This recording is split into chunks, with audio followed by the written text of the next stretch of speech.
스트레스를 받아서 극단적인 선택을 한 경우에 생명보험금을 받을 수 있을까요? 안녕하세요. 안기옥 변호사입니다. 육아와 업무상 스트레스 등으로 극단적 선택을 한 경우에 그 이전에 우울증과 유사한 증상이 나타났다면 자유로운 의사결정을 하지 못하는 상태에서 사망한 것으로 보고 보험금을 지급할 사유가 될까요? 하는 것입니다. 구독, 좋아요, 알림 설정 부탁드립니다. 사안은 이렇습니다. 이 망인은요, 2018년 2월경에 회사에서 자정까지 근무를 마치고 야간 근무를 마친 거죠. 귀가한 직후에 자택에서 극단적 선택을 해서 사망을 했습니다. 당시 수사기관은 망인이 육아와 회사 업무를 병행하면서 업무상 스트레스와 육아휴직 등으로 극심한 갈등을 겪다 순간적으로 극단적 선택을 한 거다라고 이렇게 판단했습니다. 그 망인의 배우자와 유족들은 근로복지공단에 유족급여 및 장의비를 청구했고, 공단에서는 업무상 사유로 정상적인 인식이나 판단 능력이 저하된 상태에서 극단적 선택에 이르게 된 것으로 보인다면서 업무상 재해에 해당이 된다, 이렇게 판단했습니다. 이 배우자는 다음에 망인이 피보험자로 되어 있는 보험사들에 대해서 사망보험금 지급 청구를 했는데요.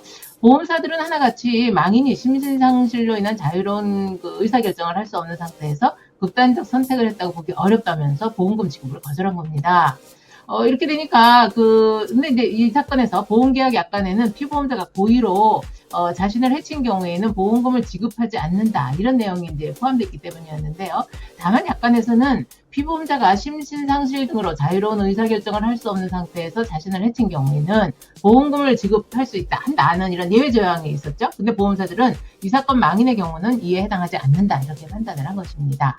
이에 불복한 배우자와 유족들은 보험사들을 상대로 해서 보험금 청구 소송을 제기를 했습니다. 이 사건 1심 법원에서는요, 망인이 그 신체적, 정신적 심리 상황, 그리고 주의 상황, 극단적 선택의 동기, 그 경위와 방법 등을 종합해보면 망인이 당시 순간적이나마 자유로운 의사결정을 할 수 없는 상태였다고 보는 것이 타당하다면서 유족의 손을 들어줬습니다. 즉 약관에서 정한 그 면책의 그 예외 사유에 해당한다고 판단한 것이었죠. 그런데 이 사건 항소심에서는 망인이 정신질환이나 심신상실 등의 자유로운 의사결정을 할 수 없는 상태에서 극단적 선택을 한 것으로 보기 어렵다라고 판단해서 1심 판결과 달리 원고 패소 판결을 했습니다. 이렇게 되니까 유족들은 이제 대법원에 이제 상소를 한 거죠. 그런데 이 대법원에서는 망인이 극단적 선택에 이르기 전 주요 우울 장애를 진단받거나 치료받은 사실이 없지만 그 무렵 극심한 그 업무 스트레스를 호소했고 주요 우울 장애와 비슷한 증세를 보였기 때문에 자유로운 의사결정을 할 수 없는 상태였다고 보는 것이 타당하다, 이렇게 판단했던 것입니다.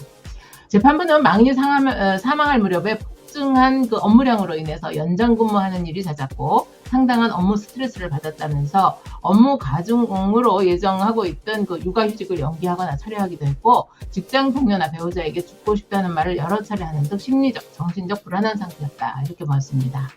이런 사정에 비춰보면 자유로운 의사결정을 하지 못하는 상태에서 사망에 이르게 될 여지가 있다고 이제 설명을 한 거죠. 또한 항소심에서 그 망인이 생전에 정신질환 또는 진단, 진료를 받은 적이 없고 사망 직전에 우울증이나 공황장애 등 정신질환이 있던 것으로 평가하는 의사의 소견서나 진단서 등이 없다는 사정만으로 당시 정신질환이나 심신상실 등으로부터 자유로운 의사결정을 할 수 없는 상태에서 자신을 해친 경우다라고 보기는 어렵다, 이렇게 판단을 했습니다. 이러한 판단에는 보험계약 약관의 면책 예외 사유 해석 등에 관한 법률을 오해해서 필요한 심리를 다하지 않은 잘못이 있다고 판시하고 사건을 다시 판단해라 하고 이제 돌려보낸 것이죠. 이 사건과 같이 이 피보험자가 극단적 선택을 한 경우라 하더라도 보험금 부지급 예외 사유에 해당하는지에 대한 법원의 판단을 받아보는 게 필요하겠습니다. 오늘도 행복한 날 되십시오. 안기옥 변호사였습니다. 감사합니다.